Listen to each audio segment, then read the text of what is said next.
Oke, Bapak Ibu, hari ini saya teringat dengan satu kalimat perintah Tuhan Yesus yang berkata begini, saudaraku. Kumpulkan harta di surga. Itu terngiang dalam sepanjang minggu ini. Kumpulkan harta di surga, bukan di bumi. Kumpulkan harta di surga, bukan di bumi. Terus, saudaraku. Kemudian saya mulai berpikir begini, saudaraku. Kalimat itu adalah kalimat perintah. Kalimat yang memang Tuhan mandatkan kepada setiap manusia, terkhusus bagi umat pilihan yang bisa diajak sebagai partner kerja Allah untuk sampai di satu titik bahwa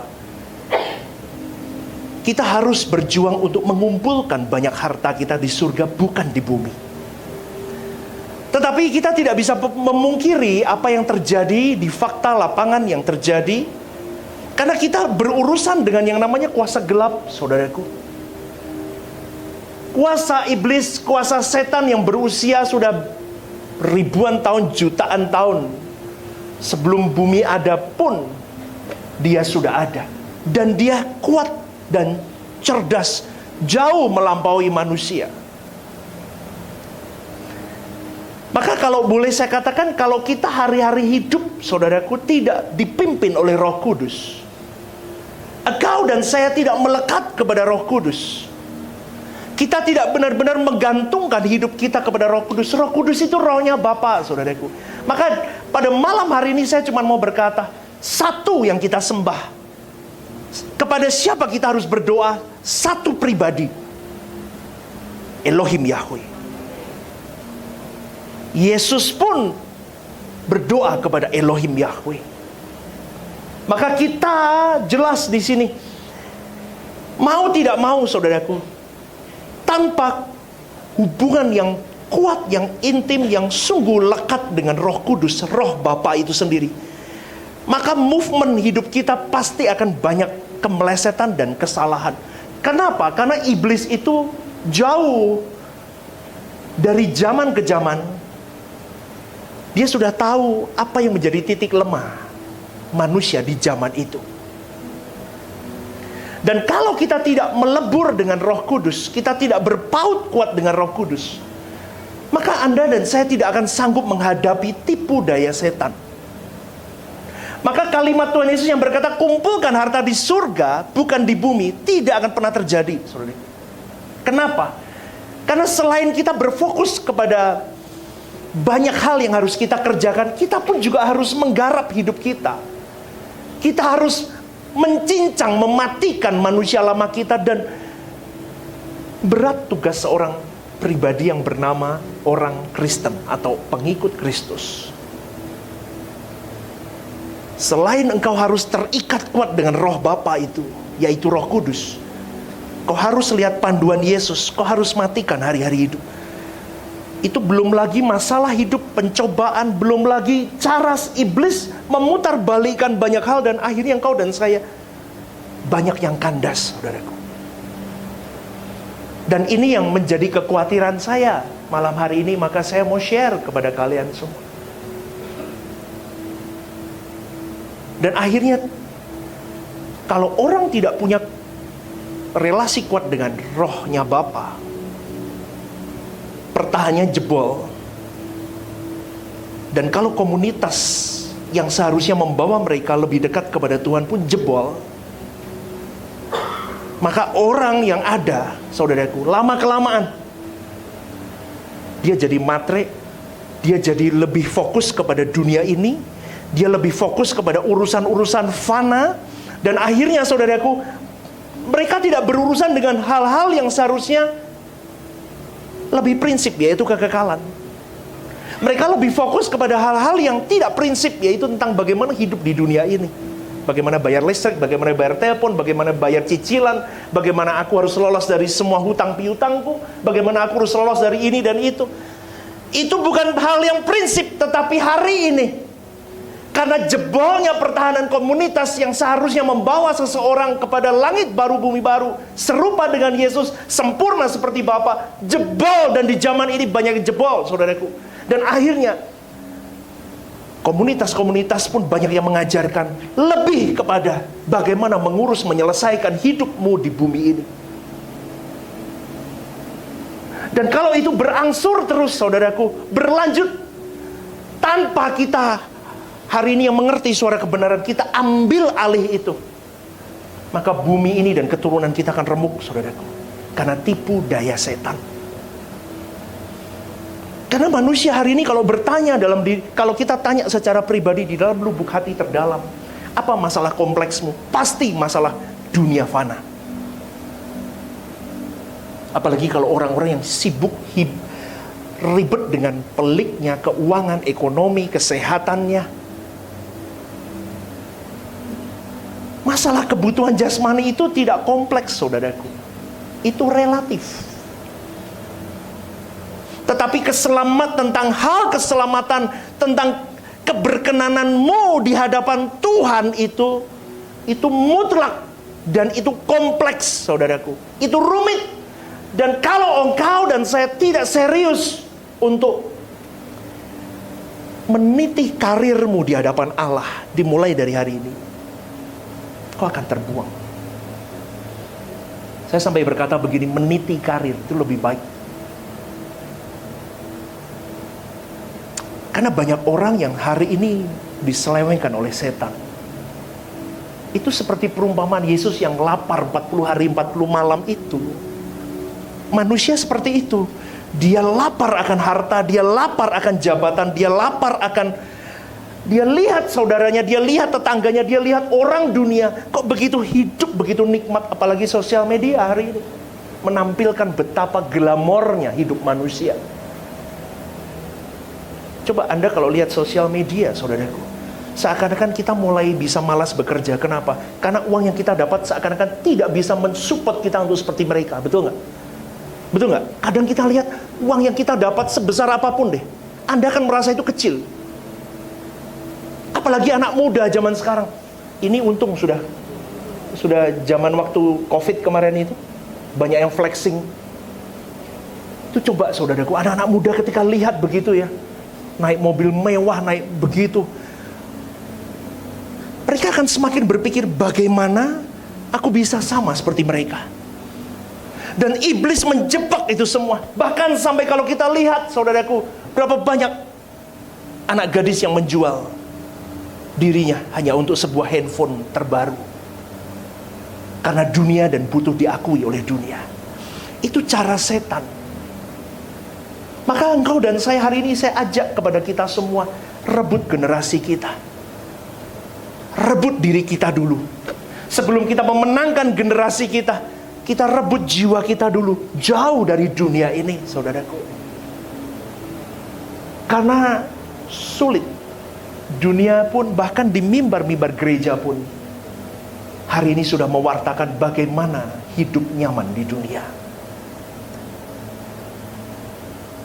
Yang disampaikan di gereja hanyalah bagaimana pertolongan Tuhan untuk masalah-masalah pemenuhan kebutuhan jasmani. Bagaimana lolos dari masalah hidup. Tanpa sadar, saudaraku, banyak jiwa sedang diarahkan tentang hal-hal yang fana. Padahal Yesus berkata, kumpulkan hartamu di surga, bukan di bumi. Tetapi hari ini, corong-corong Tuhan mengatakan, mengajarkan, kumpulkan harta di bumi. Ini fakta. Dan ini menakutkan. Kalau hari ini kita tidak ambil alih ini semua, maka kita bisa lihat 10 tahun ke depan bagaimana kehidupan kekristenan orang. Tambah gawat, saudaraku. Ingat kebenaran ini. Kalau hidupmu dan hidupku benar di pemandangan Allah, bukan di pemandangan manusia. Karena di pemandangan manusia kita bisa menipu manusia lain. Kalau hidupmu dan hidupku benar di hadapan Allah, Tuhan tidak akan mempermalukan kau dan saya. Katakan amin, saudara. Kalau hidupmu benar, engkau merajut kesucian hidup, kau rajut kekudusan hidup, kau bertaruh dengan hidupmu dengan hal itu, dan kau tidak melawan Tuhan, Tuhan tidak akan mempermalukan hidupmu dan hidupmu. Apalagi bagi yang muda-muda, saya mau katakan, kalau Anda berani bertaruh dengan kesucian hidupmu mulai hari ini, kau tahu perjalananmu panjang, saudaraku. Anak-anak muda tuh masih panjang, apalagi masih umur 20, 30. Masih jauh ke depan. dunia semakin gelap. Dunia semakin berkabut. Masa depanmu kau lihat hari ini kelihatannya berkabut, pastor, berkabut. Kalau engkau benar merajut kekudusan Allah, kau jaga hidupmu benar, kau tidak berani sembarangan ngomong, tidak berani sembarangan lihat, sembarangan dengar, sembarangan, kau rajut semuanya, kau kumpul dengan orang-orang yang baik. Kau milih jodoh pun pilih yang berkualitas tinggi di hadapan Tuhan. Kau jaga, kau berteman dengan orang-orang yang baik. Saya kasih tahu saudaraku, meskipun depanmu berkabut, engkau akan baik-baik saja. Amin. Anak-anak muda yang berjuang untuk merajut itu semua, dia akan jadi man of God-nya Tuhan.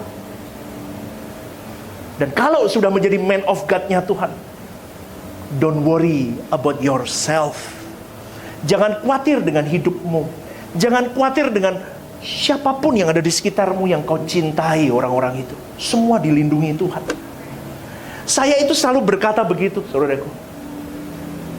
Kalau Anda sudah percaya, percaya itu 100% letakkan ke tangan Tuhan. Do your part 100%, letakkan yang memang bagian Tuhan itu 100%. That's it. Kau hidup benar, lakukan bagianmu, maka kau baik-baik saja. Saya orang yang belum berani dulu. Ini rumah Tuhan ini, pelayanan di sini ini yang mengajarkan saya banyak hal. Bagaimana kalau engkau merajut hidup baik, hidup kudus, Tuhan pelihara hidupmu. Maka apa yang kau khawatirkan kalau engkau memang di pihak Tuhan? Tapi banyak orang Kristen hari ini yang tidak berjuang untuk meniti karir di pemandangan Bapaknya. Maka kalau ada anak-anak muda yang hari ini datang, saya mau kasih tahu, berkarirlah di hadapan Bapamu mulai hari ini. Kau berkarir di dunia, kau berjuang untuk ini dan itu, tapi kau lupa, kau harus berkarir di hadapan Bapa. Ketika engkau berkarir di hadapan Bapa, Tuhan tahu masa depanmu, Tuhan tahu hari esokmu, dan Tuhan cakap menopang hidupmu. Amin. Berikan tepuk tangan untuk Tuhan. Jangan khawatir saudaraku dengan hidup di bumi ini. Kalau engkau benar, Tuhan akan menopangmu. Katakan amin. Kalau engkau hidupmu lurus, Tuhan menopangmu. Lakukan saja yang baik. Jangan jahat sama orang. Persiapkan saja dirimu yang baik untuk menyongsong kekekalan. Kau bisa berkata begini, I did my part. Aku lakukan bagianku. Anytime kau panggil Bapa, aku siap. Anak muda kalau berani begitu, gak usah mikir, gak usah bargaining sama Tuhan. Aku kan belum menikah, Tuhan. Aku belum begini dan begitu. Gak perlu. Orang tua, saya kasih tahu, anak-anakmu masih kecil. Dulu saya suka bargaining sama Tuhan. Anakku masih kecil, Tuhan. Sekarang enggak. Kalau aku ada apa-apa pun, istriku ada apa-apa pun, Tuhan pelihara anak-anakku. Amin. Kita punya tangan yang kuat. Sekarang bagian kita apa? I did my part. Aku wariskan sesuatu yang indah untuk keturunanku. Kau lihat bapak ibumu sayang sama Tuhan. Kau lihat cara mereka menghormati Tuhannya. Kau lihat. Hidupnya tidak mudah, tapi kau belajar banyak hal. Saudaraku, itu warisan terindah. Kau berikan apapun, berapa ratus, berapa miliar pun, kalau anakmu tidak takut akan Tuhan, habis dalam sekejap. Tapi kalau kau wariskan sesuatu yang kekal, keturunanmu akan baik-baik saja. Berikan tepuk tangan. Matius 6 ayat 33 berkata, carilah dahulu, terus semua akan ditambahkan kepadamu. Ini yang saya sebut dengan mengutamakan kerajaan Allah. Kau fokus untuk Tuhan, kau titih karir di hadapan Tuhan. Terus, kalau dulu temperamenmu masih nilainya jelek di hadapan Allah, kau berjuang, besok lebih baik. Besok lebih baik. Besok lebih baik. Besok lebih baik. Maka kita mau fokus saja saudaraku. Cari dahulu kerajaan Allah. Artinya begini, utamakan perasaanku nak. Oh gitu ya Bapak. Aku bodoh selama ini, aku masih jatuh bangun. Dari hal-hal hidupmu nak, kau utamakan perasaanku. Itu namanya kau mengutamakan kerajaan Allah. Maka semua akan ditambahkan kepadamu. Artinya begini saudara, ketika kita mengutamakan Tuhan, Tadi itu yang mau meledak itu diberi hikmat, diberi kedamaian. Oh ya Tuhan, diberi kesadaran tidak boleh karirmu turun di hadapan Tuhan. Maka ini penting, arahkan mata kita kepada kehidupan di balik langit biru itu, saudaraku.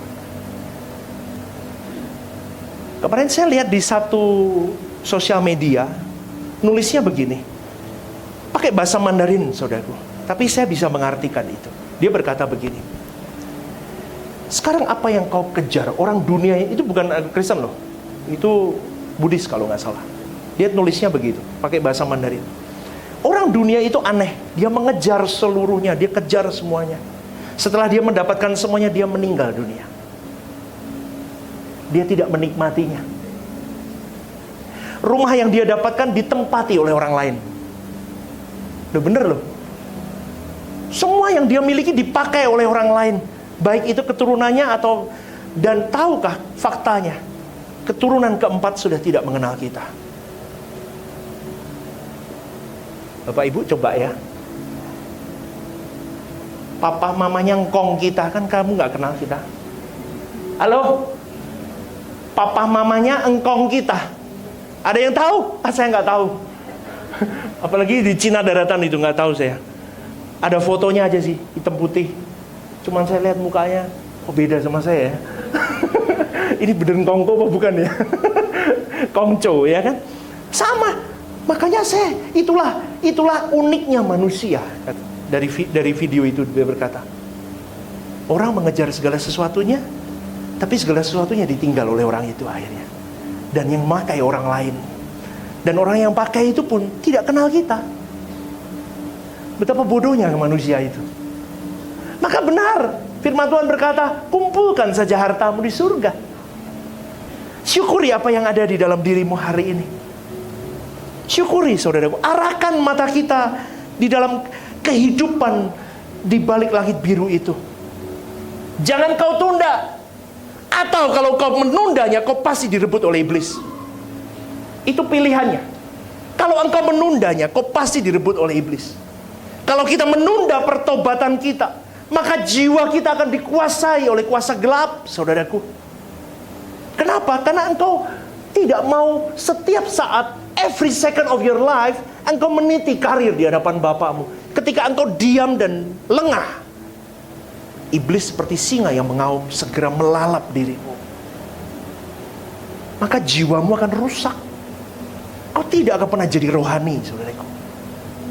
Itu bagi anak muda, bagi yang sudah berumur, ya. Di sini yang berumur saya cuma mau ingatkan, kejar ketertinggalanmu, saudara. Bagi yang sudah berusia, jangan merasa bahwa engkau cukup jadi Kristen. Kau kejar ketertinggalanmu. Kalau perlu lipat gandakan keseriusanmu, fokusmu, kejar semua. Makanya Bapak Ibu saudara-saudari, saya juga mau informasi loh. Saya itu sampai berpikir keras untuk gereja ini. Saya tidak menyalahkan, gereja ini masih baru ya, masih 2 tahun, mau setengah lah. Dulu kan online. Saya butuh gereja ini semakin dekat, rekat, kuat, hangat. Saya sampai berpikir, apalagi program yang mau saya buat. Saya buat couple ministry, saudaraku. Couple tahu? Pasangan. Itu saya mulai minggu depan Jumat di sini. Semua yang berpasangan, coba tayangin. Ini tengah-tengah khotbah nggak apa-apa, nyambung kok semuanya. Couple ministry itu nanti saya bagi jadi 2 ke depannya. Tapi besok Jumat depan gabung dulu. Couple ministry 6:30 hari Jumat, sebulan sekali aja dulu. Itu pasangan-pasangan usia berapa? Tulis 25 sampai 47. Oh, 46 itu yang adult. Wis pasangan nom ngono lah. Timbang susah yang adult barang. Pasangan nom. Ya. Pasangan muda, wis ngono. Terus satunya lagi 47 up, berarti 47 setengah masuk ini. 47 sampai Tuhan panggil, itu usianya. Amin. Itu ambil yang dewasa. Nanti kita bagi, nanti sesekali saya akan panggil narasumber, saya akan join dengan beberapa teman saya yang memang ahli di bidang pernikahan dan sebagainya. Saya akan bawa ini sebagai pasangan-pasangan ini harus kuat di gereja ini. Amin. Amin. Ini butuh. Lah nanti acaranya apa sih pastor? Gathering bareng-bareng, nanti kita rame-rame, ayo bawa siapa misalnya nih, Bu Sitra mau bawa konsumsi apa, bawa apa bareng-bareng, kumpulin, habis itu kita makan bareng, happy. Amin. Enjoy. Setiap bulan sekali. Berarti nanti akan saya rubah jamnya, atau harinya akan saya coba, minggunya saya ganti. Pasangan yang muda sama pasangan yang adult, dewasa. Gitu. Ya, didukung ya. Minggu depan datang. Yang merasa punya pasangan datang. Loh, pastor, aku punya pasangan tapi pasanganku LDR, enggak apa-apa. Datang. Tapi aku belum punya pasangan, enggak boleh ikut. Ya, minggu depan di tempat ini. Kenapa, saudaraku? Saya mau mengajak kita semua berkomuniti. Komunitas kita harus kuat. Komunitas kita harus dalam Tuhan. Sampai begini loh, saya mau buat gereja ini sampai nyaman satu sama lain. Amin. Mau nggak mau kumpulnya ya sama orang gereja. Nggak ada komunitas lain lagi di luar gereja. Jadi mau nggak mau omongannya sama. Maunya kemana? LB3. Sama. Maunya apa? Hidup kudus. Maunya apa? Tanggung jawab hidup. Terus nggak ngomongin orang, nggak jahatin orang. Baik, komunitas ini sehat. Semua itu akan saya pikirkan di situ step by step, minta hikmat Tuhan. Tapi satu hal, saudara, bagi yang sudah berumur, saya juga mengingatkan, ada usia indah, join. Nah itu nanti akan saya berubah, saudara. Usia indah itu akan saya nanti kasih untuk persiapan menuju lebih ke sana. Jadi nanti akan saya bawa ke sana, lebih jelas nih, bagi-baginya lebih jelas. Wah itu semua nanti mulai lebih dapat, ya. Kenapa, saudaraku? Satu hal, semuanya ini program gereja, apapun yang kita lakukan semuanya satu, supaya kita punya merindukan untuk kita memiliki perjumpaan dengan Bapa. Setiap saat aku mau berjumpa dengan Bapa. Aku mau intim dengan Bapa. Betul, saudaraku. Karena kalau jiwamu dan jiwaku tidak digarami dengan cinta akan Tuhan lebih lagi, maka kesenangan dunia, masalah-masalah hidup akan menumbangkan kau dan saya. Akhirnya kau lupa bahwa kau harus mengumpulkan harta di surga. Akhirnya, saudaraku, surga bukan lagi menjadi tempat yang dirindukan oleh orang-orang yang seharusnya merindukan surga itu. Betul, coba tanya orang Kristen, kau merindukan surga gak? Enggak. Mereka hanya berpikir bahwa surga adalah pilihan akhir dari semua kesenangan, dan aku hanya terbuang di sana aman. Surga itu jadi tempat pembuangan yang nyaman bagi orang Kristen. Halo? Loh, bener gak? Pastor, daripada masuk neraka, aku gak punya rumah di surga pun is okay. Maksudmu gimana? Aku jadi gelandangan di surga, gak apa-apa, pastor. Yang penting aku masuk surga daripada aku masuk neraka. Akhirnya orang punya konsep begini, surga tempat pembuangan yang nyaman. Mereka tidak berpikir, aku mau rindu ke sana. Maka di gereja ini, pilar ketiga, rindukan langit baru, bumi baru. Orang yang takut akan Tuhan, orang yang mengiring Kristus, dia pasti merindukan langit baru, bumi baru. Ingat, saudaraku, Allah tidak akan membawa masuk orang-orang yang tidak merindukan Tuhan. Tidak akan. Tidak akan. Karena keselamatan itu mahal harganya. Dan surga bukan tempat murahan yang bisa dimasuki oleh orang-orang yang tidak pernah serius melayani perasaan Bapaknya. Sedari dia hidup. Tadi sore saya di jalan, tadi pagi, saudaraku, habis antar sekolah, saya lihat anak-anak sekolah pakai baju biru putih SMP. Tahu nggak saudaraku, saya ngomong sama istri saya itu rasanya baru SMP. Bapak Ibu masih ingat nggak masa SMP kalian? Ingat kan? Enggak ya, saya masih ingat. Apalagi kalau nembak cewek pacaran masih ingat saudaraku. Lu masa nggak ada yang ingat ya SMP? Ya Tuhan, kasihan ya. SMA? SMA? Pernah kejedok mungkin ya. Pernah ketabrak pintu mungkin ya, jadi lupa semua saudaraku. Saya sampai ngomong, sekarang aku punya anak yang sudah SMP. Cepet banget ya hidup ini. Seakan-akan hidup itu buru-buru. Kita berlomba dengan waktu, saudaraku. Belum tentu 80 tahun. Belum tentu 70 tahun. Belum tentu. Maka jangan kita menganggap bahwa masuk surga itu mudah. Maka berjuanglah mulai hari ini. Karena Tuhan Yesus berkata banyak orang berusaha masuk tapi tidak bisa masuk. Maka dari itu berjuanglah. Itu kalimat perintah yang kedua. Kumpulkan harta di surga. Yang kedua, berjuanglah masuk. Saudaraku, yang kompleks itu bukan sibuknya hidupmu untuk memenuhi segala kebutuhanmu di dunia ini. Yang kompleks itu adalah bagaimana engkau berjuang menemukan Allah, maka kau akan mengalami yang namanya perubahan karakter dalam hidupmu. Sehingga engkau layak, engkau kudus di hadapan Allah, dan engkau diperkenankan masuk ke dalam kerajaan Allah. Karakter, saudaraku. Kalau orang sudah berface to face dengan Tuhan, karakternya berubah deh. Maka harus punya pasangan yang takut akan Tuhan. Itu apa tujuan menikah? Kalau saya memberikan konseling pernikahan itu begitu, saudara. Apa tujuanmu menikah? Menikah itu adalah antara laki-laki dan perempuan saling menopang, saling mendukung, saling membantu sampai keduanya mengalami satu titik poin no return, yaitu apa? Kembali ke rancangan Allah semula. Itu tujuan pernikahan. Tujuan pernikahan bukan seks. Halo? Tujuan pernikahan bukan untuk menyatukan harta. Tujuan pernikahan bukan untuk konco tuwo. Halo? Teman tua. Nanti kalau ada apa-apa, ada temennya. Enggak.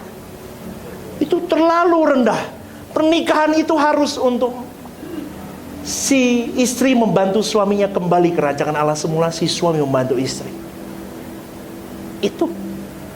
Bergereja, berkomunitas, berteman, bersahabat harus saling membantu sampai ke rancangan Allah semula. Kenapa? Tanpa itu semua, saudaraku, maka engkau tidak akan pernah bisa merubah karaktermu.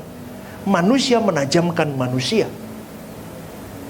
Istrimu menajamkan dirimu, dirimu menajamkan istrimu, dirimu menajamkan sahabatmu, dirimu menajamkan orang-orang yang ambil bagian di pelayanan bareng Anda.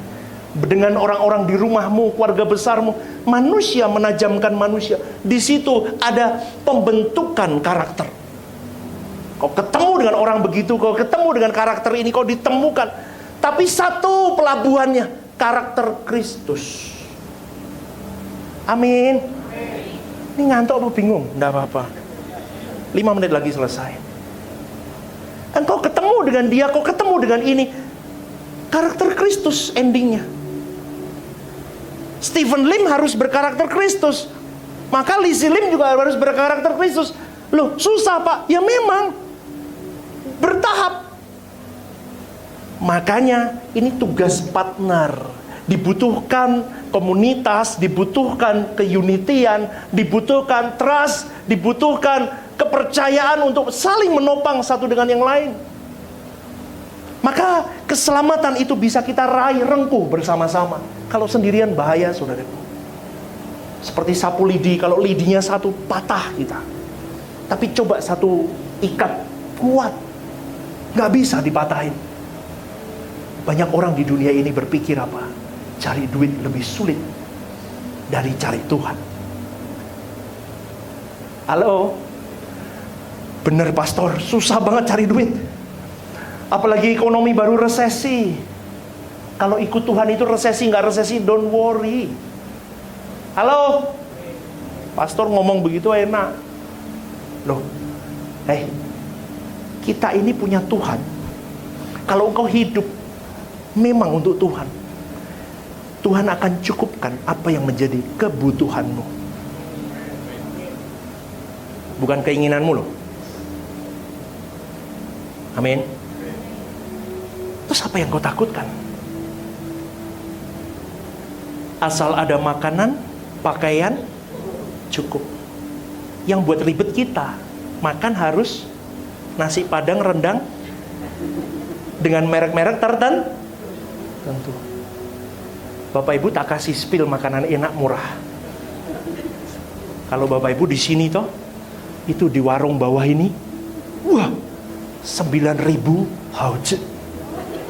Wah, itu nasinya anget, mendoan, kering tempe, terong, enak tuh. Nanti tanya Theo di bawah sini. Wah, saya sampai ngomong, kadang mangut saudaraku. Hauce begini cuma 9.000. Ini aku nggak usah makan-makan yang mahal-mahal ini, udah cukup. Ngerti nggak saudaraku? Yang membuat susah hidup manusia itu gengsi. Maka saudaraku jangan salah, cari uang lebih sulit dari cari Tuhan, sesat kau. Hidup kudus lebih mudah dari jadi orang kaya, sesat kau. Sesat. Cari dahulu kerajaan Allah.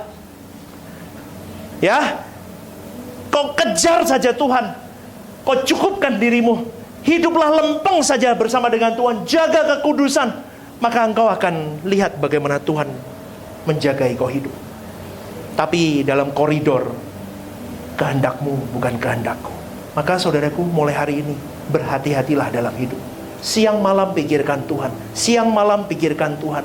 Terus, kenapa kita harus pikirkan Tuhan siang malam? Sampai kita bisa mencintai Tuhan permanen dan tidak bisa luluh lantah oleh keadaan hidup kita. Itu kalau sudah mulai, karirnya mulai mantap saudaraku, nanti keadaan hidupmu tidak membuat engkau mempertanyakan Tuhan lagi. Kenapa? Karena kau bertemu dengan Tuhan terus. Maka jangan pernah berkata dalam hidupmu bahwa kalau iring Tuhan pasti dibebaskan atau diloloskan dari masalah. Enggak. Kalau engkau dan saya mengiring Tuhan, tetap akan ada masalah hidup. Betul nggak saudaraku? Tetap ada tekanan, tetap ada hantaman berbagai hidup dalam kehidupan kita sampai kita menutup mata. Tapi yang beda apa? Mata kita fokusnya ke Tuhan. Selama ini kalau kita tidak ke Tuhan, ini jadi berhala kita saudaraku. Masalah hidup berhala, kesenangan hidup berhala. Mata kita fokusnya ke sini. Kalau hidupnya baru enak, kesenangan terus. Mau beli apa ya? Aku mau beli apa lagi ya? Aku mau nambah apa ya? Mau beli apa ya?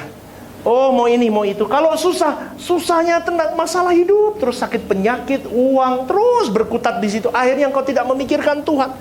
Maka dari itu kalau kita hari ini siang malam cari Tuhan, siang malam cari Tuhan, itu tidak masalah lagi. Kenapa? Karena aku berada di tangan kuatnya Tuhan. Amin.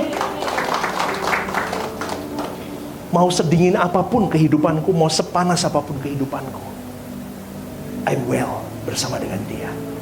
Maka jangan pernah dikecoh dengan kuasa gelap, saudaraku.